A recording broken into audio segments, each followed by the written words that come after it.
Hello, Virgo.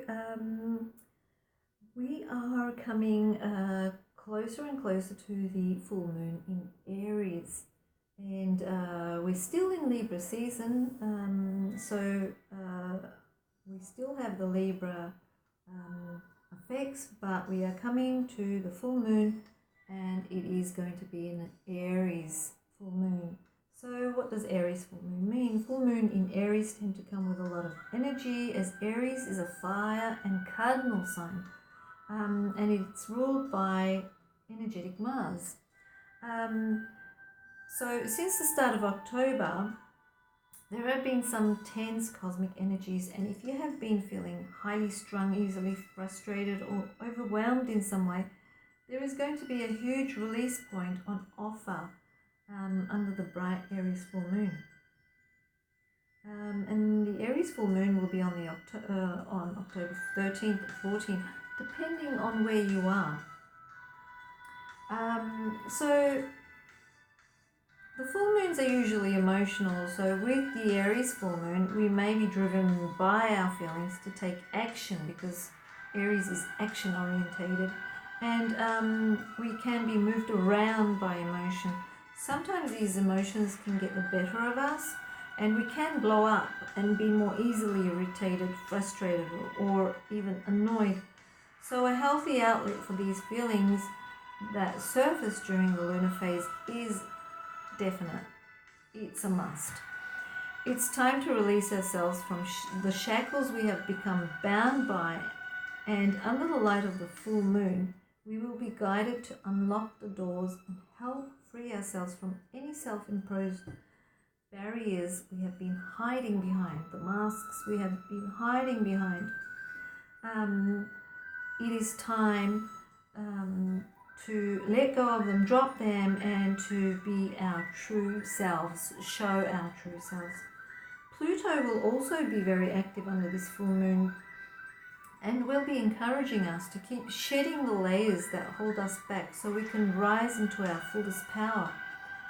We need to come out of the shadows with the courage to share our energy with the world, because that is initially why we are here. That is why our souls bothered to make this courageous, scary but beautiful journey to Earth in the first place, to share who we are with the world, our energy.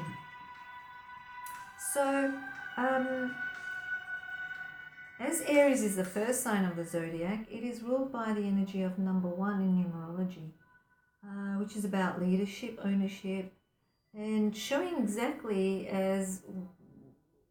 exactly as we are, free of attachments and insecurities, and just ready to bring all of who we are into the world. It's also about new beginnings. We may have collected insecurities along the way in our personal life journeys, and it is moments like these where we are reminded to break free from them, and to see them for the illusions they are, because fears are illusions. So the Aries full moon wants us to make sure we are not hiding away our true selves or sacrificing too much in order to make those around us comfortable, or to ensure that we are not doing the reverse and allowing our ego to overwhelm or smother another person's true energy. So besides releasing us from our self-imposed prisons, this full moon is also going to be challenging us in our relationships. So if relationship issues were present under the Libra new moon back in September, this full moon could also bring some new information to the surface that will allow you to find closure. While this energy will be motivating to help us break free, it may help to check in and ensure we are acting from a place of love rather than ego, as Aries is a fire sign, and with the fiery quality to this full moon, it can make us want to rush, force and jump into things head first. So if relationship issues have been the case in your life lately, you may find that the full moon pushes you to take action or to make some changes. But before you do, because it can be done hastily, just stop, breathe, and reflect before taking any action. Relationships that are no longer serving your soul's growth may be released under this energy, or you may set new healthy boundaries. So take a look at what limitations you have been working against.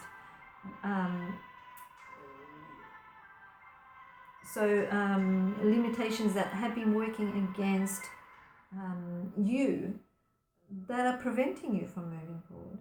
What thoughts or beliefs have been blocking your progress or standing in your way? So, as Aries is the first sign of the zodiac, full moons in Aries can be those times when you finalize plans or start something new and see the successful completion of something you started long before. Like ending a project or something that you've been working on for a long time. You could say that it's the end of the beginning or the beginning of the end in some way. So whatever happens during this time, it can determine whether something lives on and makes it all the way or falls apart and loses its magic. So this full moon is square transiting Pluto in Capricorn, which is an aspect that brings difficulty, where Pluto really amplifies anger and aggression, and you may find yourself fighting more over power and control, and need to take a step back.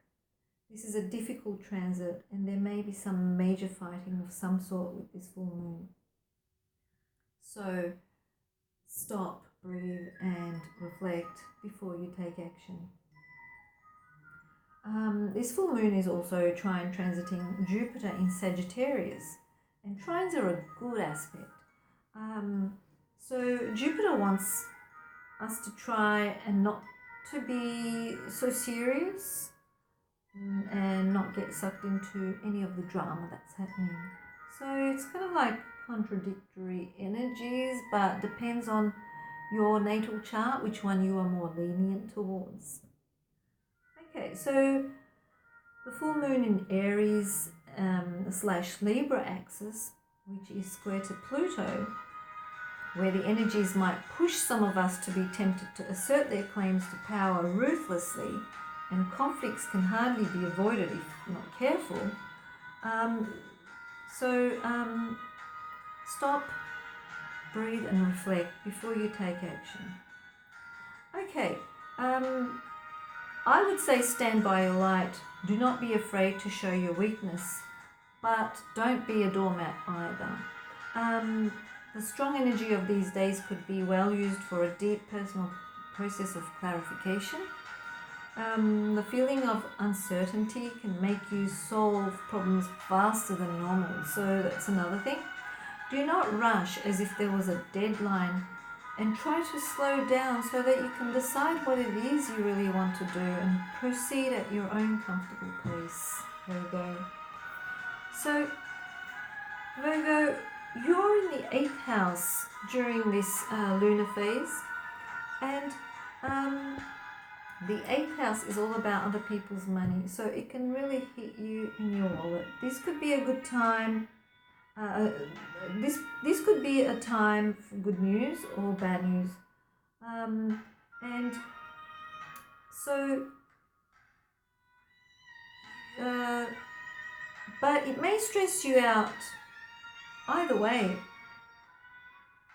because maybe you were promised some sort of raise or something, or promotion, and it hasn't happened, or something has been delayed, and so with the 8th house, it's all about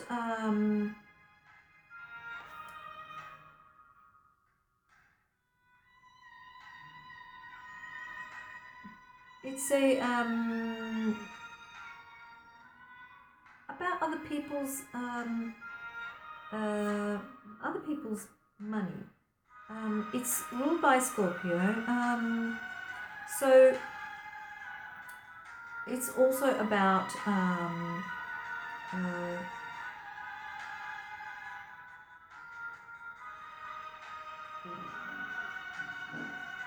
there is no beginning without an end, vice versa. It's a bit of a tough one with the 8th house.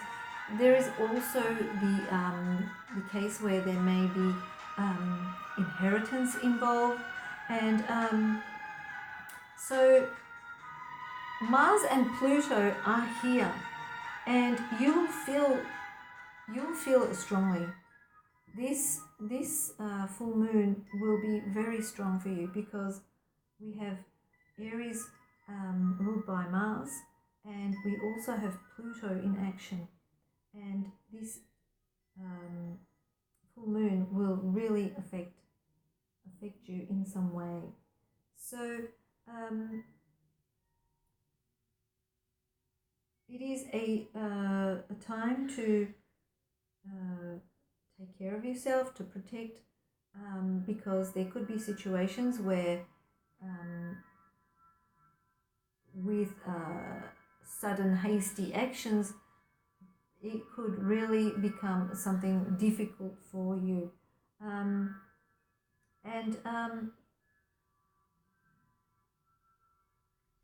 so it's like also relating to the 8th house, the notion where what's one man's gain is another man's loss, and this is best seen through the symbolism of the 8th house. So it's about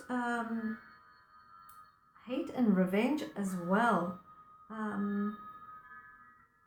All things dead and buried and gone. The key mystery it is, in fact, it also magically speaks of conception. So there could be a pregnancy. The 8th house is all about things that are hidden. It's the house of reincarnation. It's the house of death and rebirth. So it's a house that hides all things that are dirty, our trash and our anger, our emotions, and relationships and things that we need to set free from, as well as everything we push under the rug, refusing to deal with them. So this is the house where you may feel a time where you may feel that, good news, bad news, either way, it's still going to probably affect you in some way. And but let's see what the tarot has to say for Virgo. And we've got a 5-card layout for the full moon layout in Aries. And let's see what happens. So we need 5 cards.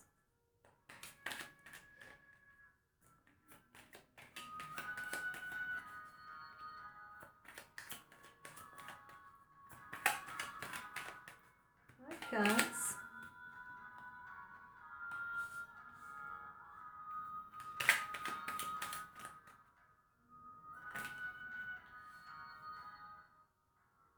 Looking good so far. So we've got one more card to go.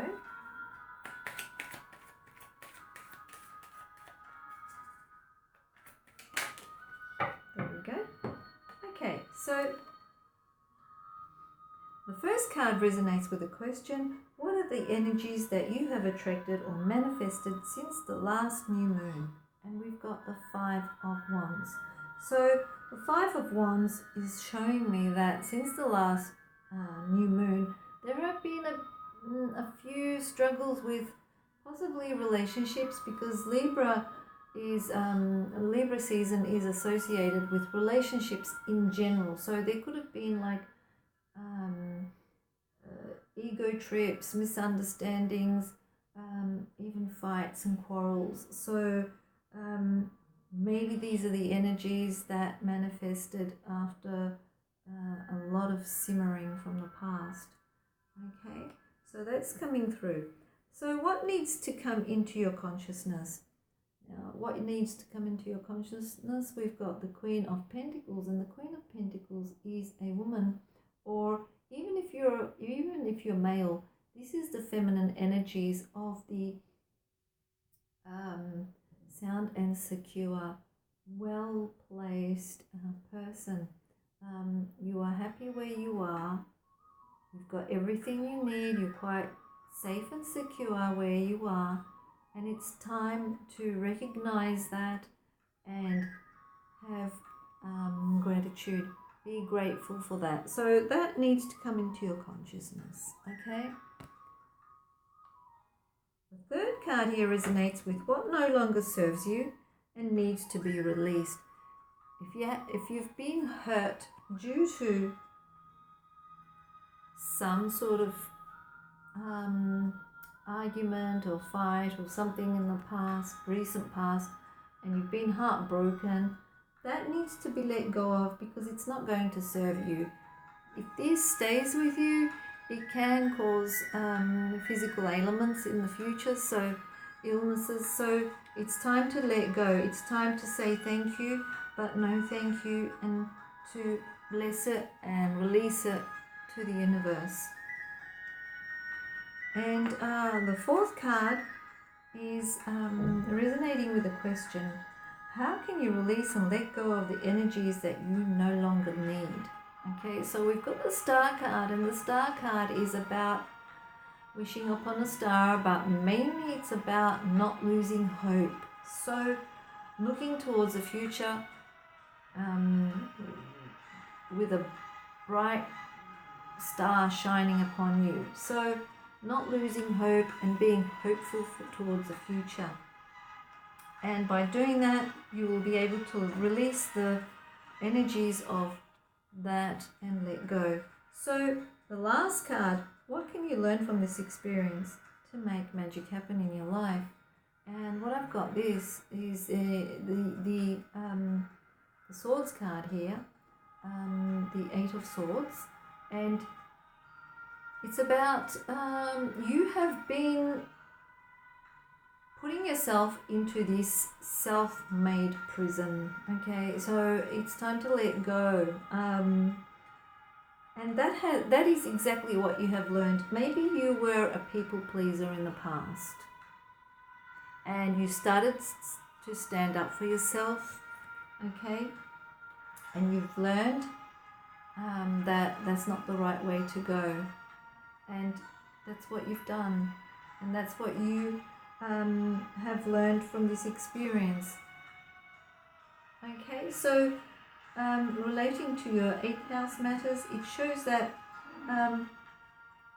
you were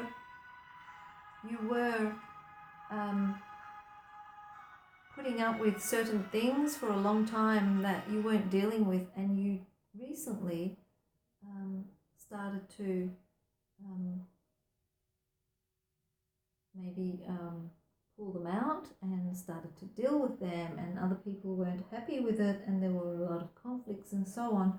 And regardless of what kind of hurt you have felt, maybe hurtful words or whatever it may be, you know where you are, you know who you are, you know what you're capable of, you know you've got security, you know you've got your place in this earth, and you're looking towards the future with hope, and the experience has taught you not to be in that self-imposed prison again anymore. So that is your astrology and tarot reading for the full moon in Aries, Virgo. So hope you enjoyed that, and hope you enjoy the full moon in Aries energies. Love and light always. Bye.